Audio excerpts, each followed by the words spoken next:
Like a couple of months ago, I was in London, all right? And I'm in a crowded place. And you know how these touristy spots have a board that says, beware of pickpocketer. And I started sweating earlier because I was like, who is the pickpocketer? Because at least when it says beware of dog, you know what a dog looks like. You never get bit by a guy who's like, actually, I was dog.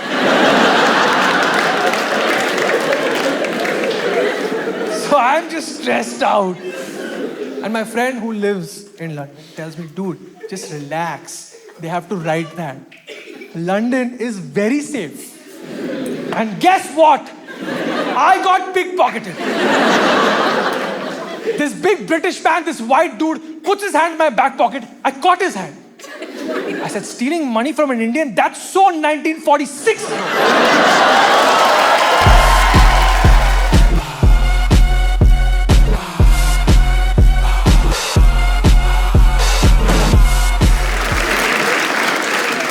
My favorite memory of doing this joke was when I performed it in London during that trip. Because everybody who looked like us, just brown people, were like, woo! And these Brits, they were like, yeah, sorry about that, mate. Which is amazing. Because guys, you need to understand, this is a generation that didn't even do it. But they're still guilty about it. So take full advantage. To show up at London airport and tear your passport. What will they do? Arrest you? Yeah, please put me in jail like you did to Gandhiji. These Brits are crazy, dude. What were we doing? We were doing our own thing, na? Just chilling, playing masala.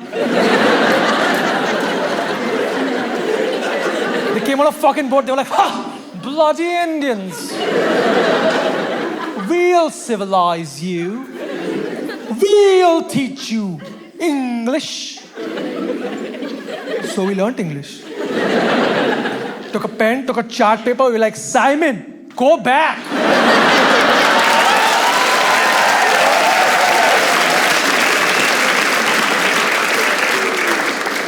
What do you guys think about the Kohinoor? You want it back or? Yes. Leave it, no. See, 1 minute, I'll tell you what. I'm on the same page as you. Okay, if you read the facts, yes, it was wrongfully taken away from India. Absolutely. But you think if it comes back now, you and I will get something? You think they'll GPay all of us 8 rupees?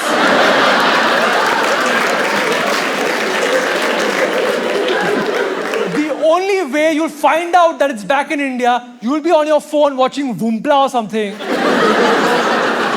There'll be a wedding in Jamnagar.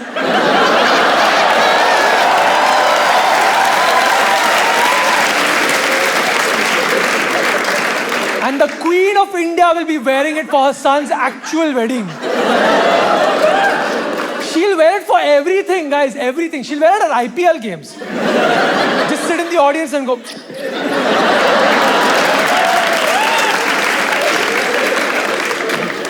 Every time Dhoni is batting, she'll put the sun on his face.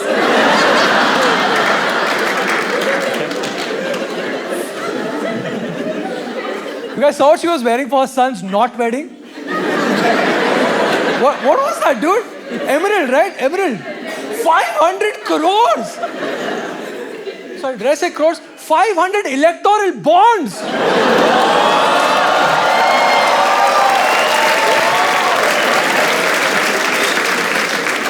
One second, police is calling, just hold on. Hi, my friend tells me, bro, I'm going to vote for Modi ji if he brings back the Kohinoor. And I was like, dude, we live in a time of lab-grown diamonds. I'll vote for whoever takes 6 lab-grown Kohinoor, shows up in UK and says, guess which is yours.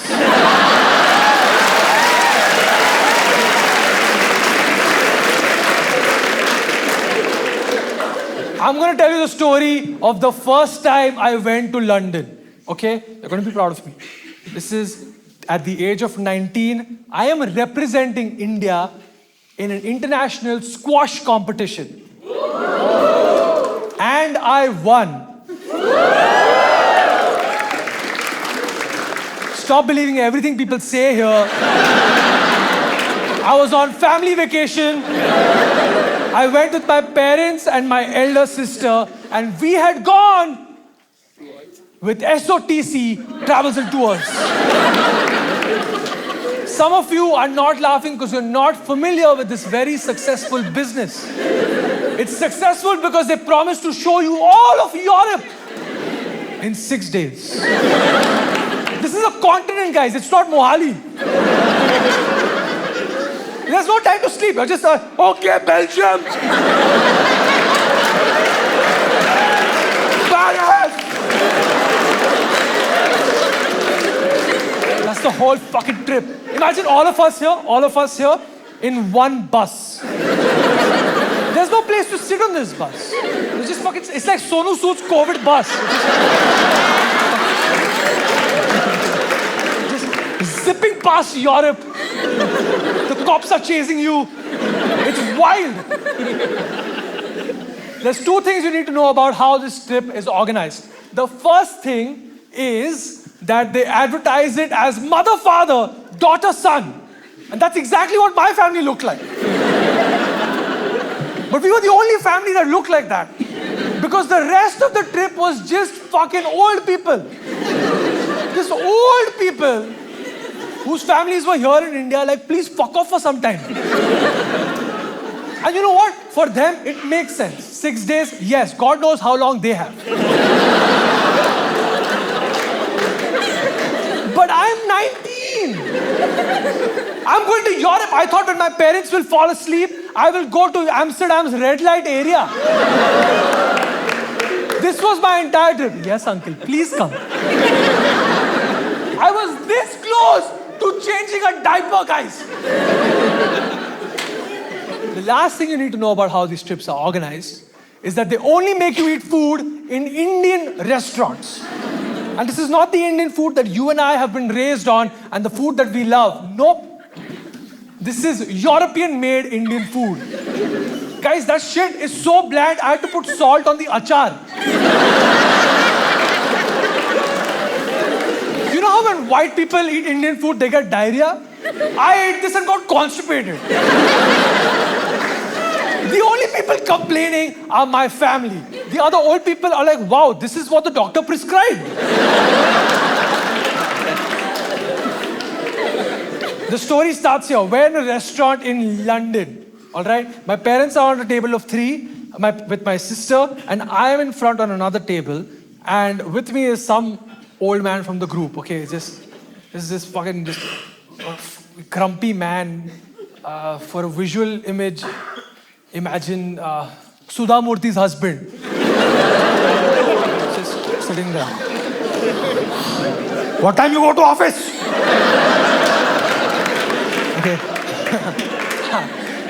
I'm not paying attention to him. I'm looking at my family, and my dad is visibly upset because he has to eat in a restaurant like this again.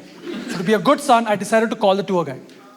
I said, sir, could we eat in a different restaurant? And before I could finish, this old man wakes up from the dead. Okay. And he goes, what? You don't like Indian food? Huh? You don't like India? Huh? Tum sala young log? Sala pizza burger? Pizza burger? See, for Indian uncles, now India's got everything. Okay, chole bhature, idli dosa, chum chums, dal doklis, misal pav, masala dosa ice cream, that lady on reels who makes vada pavs in Delhi, everything. Everything. But the West, the entire West, pizza burger.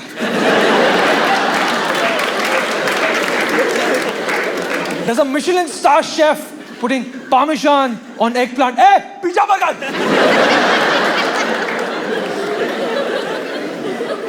West is pizza burger, East noodles.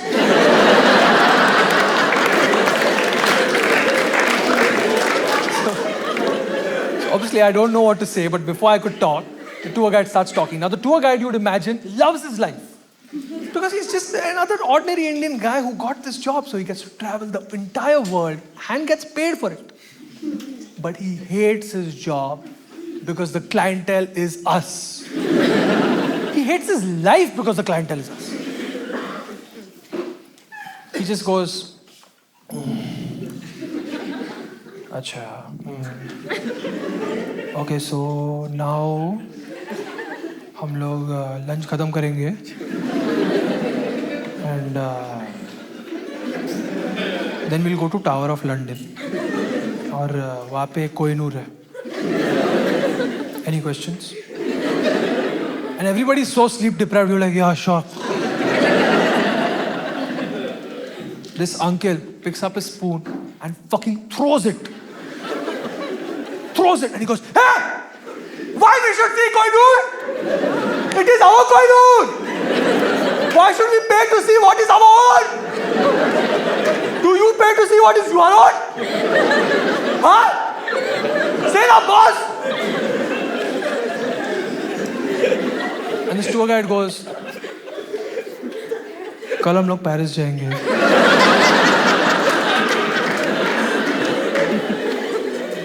Where we will see the Eiffel Tower.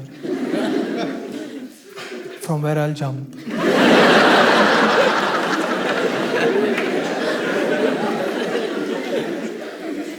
Now I am seeing this uncle make a scene in the middle of the restaurant and no one's saying anything. And I was like, I'm 19, I'm so naive. I said, hey, this is why Indian tourists get a bad name. I must say something. Uncle, now enough. Uncle, boss. Uncle, that's it. Uncle, you're too late to the fight.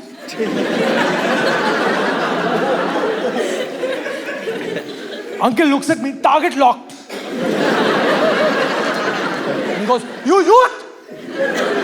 Sala pizza burger!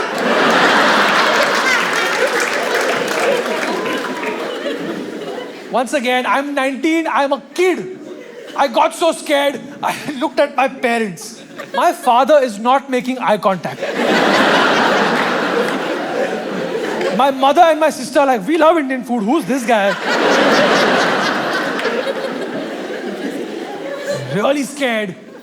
I don't know what to say. And uncle decides to start arguing. And you know, uncles don't argue like normal people argue.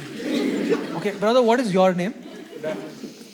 Dhanvantri. Dhanvantri. Let's say you and I get into an argument. Are you just laughing at his name? What the hell? This poor guy just gave his name. I have written these jokes since 2 years. I should have just gone Dhanvantri. Let's not deviate from the story. Come back. So the uncle wants to argue with me, right? And bro, you know how you and I would argue is very different from how old men would argue, okay? How you and I would argue, I would say 5 things that I think are right. And you will say, bro, that's bullshit, and say 5 things from your point of view. All right? That's not how old men argue. Not in this country. You know how they argue? You'll say one thing that you think is right, and then they will call 5 more old people. Till they all shout at you. And you're like, okay, I am so sorry, I will vote for BJP.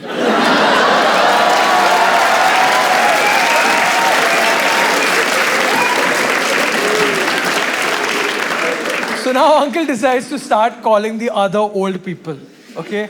And I'm not going to add or subtract anything that has really happened. I'm going to say it as it is. Starts shouting. He goes, are you hearing him? Are you hearing what this young lad is saying? The bullshit he's talking from his fucking mouth. Are you hearing this? And the other old people are sitting on their tables, eating lunch without their hearing aids. So he goes, are you hearing him? And they just... Uncle at this point decides now he has to call on anybody that will help him win this argument. He decides to call the waiter. Uncle forgets that he's not in Bombay Central. He goes, hey. This French waiter walks past. I'm not a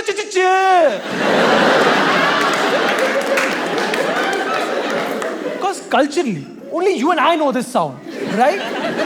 People abroad don't know this fucking sound. You can't expect them to know this. No one taught this to us. It's in our default settings. You know, true story, when I was born, only half of me had come out, the rest wasn't coming out. Doctor did, I came out.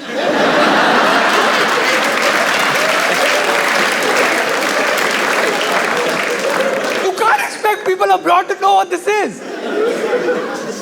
All the way back, there is a brown waiter that looks like any one of us. The only one who's working here, okay?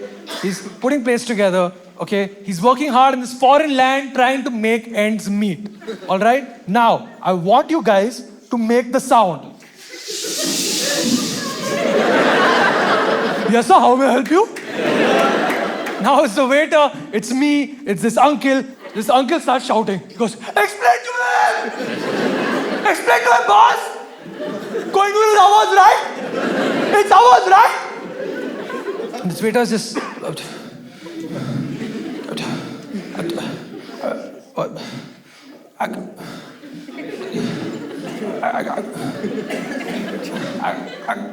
Actually, sir, I'm Pakistani.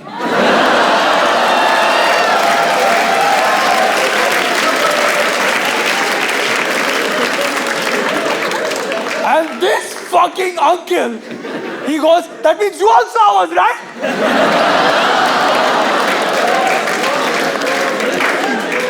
You can't argue with old men in this country. They operate at a different level of confidence. They live their life like, okay, 15 minutes left, now whatever. Dude, our generation will ask each other pronouns. We'll go to therapy. Old men will put you in their car, lock it, put the windows up and fart.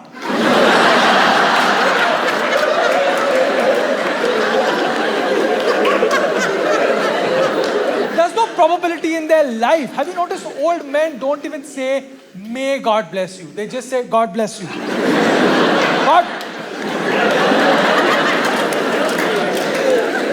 God standing with a bag of blessings. Yes, sorry.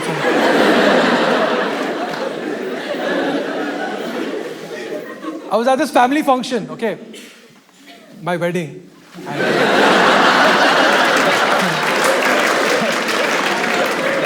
I meet this old man, and I have never seen this guy in my life, okay?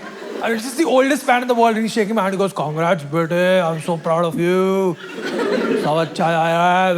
Very good, best of luck. Now, while my hand is in his hand, without leaving my hand, this guy starts talking to another uncle. I'm in my wedding suit. How do you... Should I tickle this guy?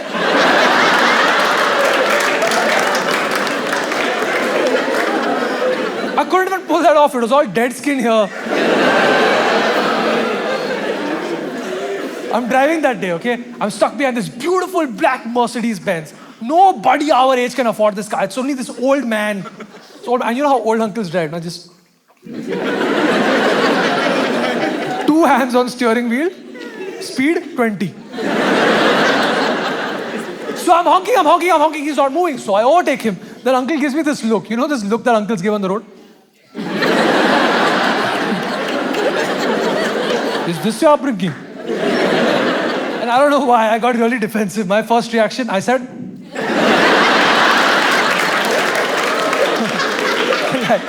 like a coked up Parle-G girl.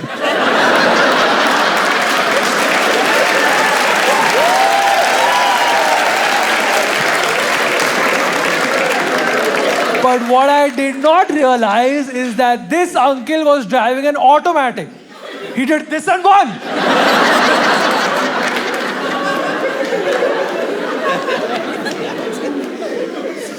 I'm going to take you back to the story, okay? We're back in London. We've checked into a hotel. It's next morning, 8 a.m. I'm on the 3rd floor because it says breakfast is served here. There's a restaurant, and in front of that there's this lady. She's checking room numbers. She looks at mine, looks at my face and says, "Oh, I'm sorry. Your breakfast is in the basement." Yep, exactly what you're thinking. I went to the basement, all the Indian tour groups are eating there. There's some fucking different food, bad lighting, it smells weird. I got angry. I went up, I said, "No, I'm gonna eat here like all the other guests in the hotel." And she says to me, "If you wanna eat here, you're gonna have to eat a la carte." Even I didn't understand that. So I was like, no, sorry, one more time. "If you wanna eat here, you're gonna have to eat a la carte." I'm so glad some of you got it. Because I didn't. I was like, sorry, just one more time, I can't. A la carte! Wapas bol? A la carte! Last time, promise. Just say it one. A la carte! This went on for 7 minutes. And finally I was like, "Oh, a la carte!"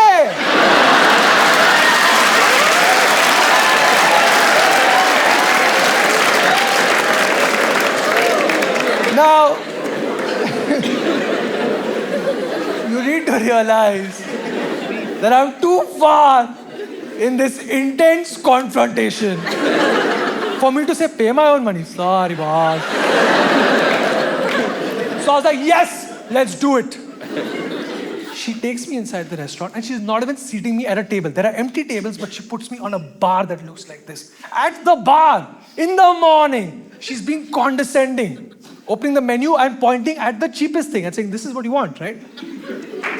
So condescending. Cheapest thing was boiled eggs, which when converted, guys, 1,200 rupees. Now, the thing is, I'm too far into this confrontation to say, yeah, the cheapest, yeah. So I ordered the second cheapest. I ordered sunny side up eggs for like 1,400 rupees. And I'm fucking eating it. I'm eating it. I'm crying. I'm singing Vande Mataram. I'm looking at her. Bar.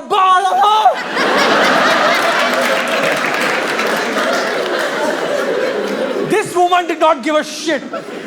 She took my money and I walked off. But that was a very important moment for me as a 19-year-old because that is the day and that is the moment when I learned empathy. I understood where that uncle is coming from. Dude, uncle was born in a different generation. He was born at a time where he had to play cricket to pay less taxes.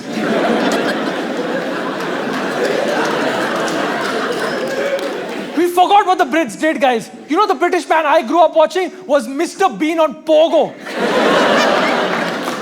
We forgot what they did. It's disgusting. We're a shameful generation. Our grandfathers walked the Dandi March. And we skip office and stay up at 3 a.m. so that we can watch Manchester lose.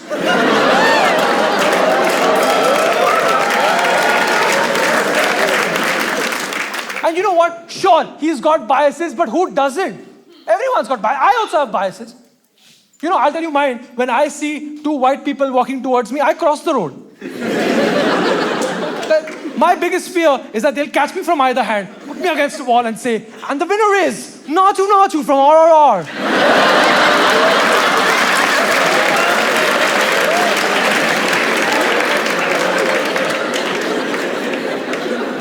Everyone's got biases. It's okay.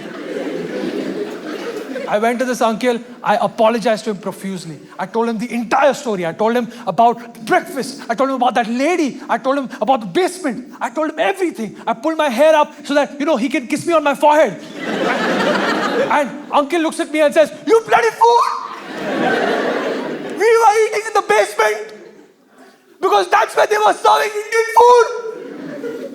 And you went up and with your own money You have gone and bloody bite pizza burger.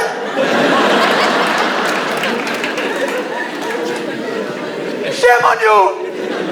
Shame on you. You disgust me. You call yourself an Indian? And I was like, actually, sir, I'm Pakistani. रख दिन के सजा के फेविकॉल दीवार बना के बेदिमाग से आपे मुकपाल मकान बना है मेरे रात सुबह के मुझे रखा रखवाल बना के मेरा सम्मान कहाँ है मेरा सामान कहाँ है पब्लिक ताके ताके खुले मेरे लाफे पे जाते सकता तो जाता मैं जाऊँगा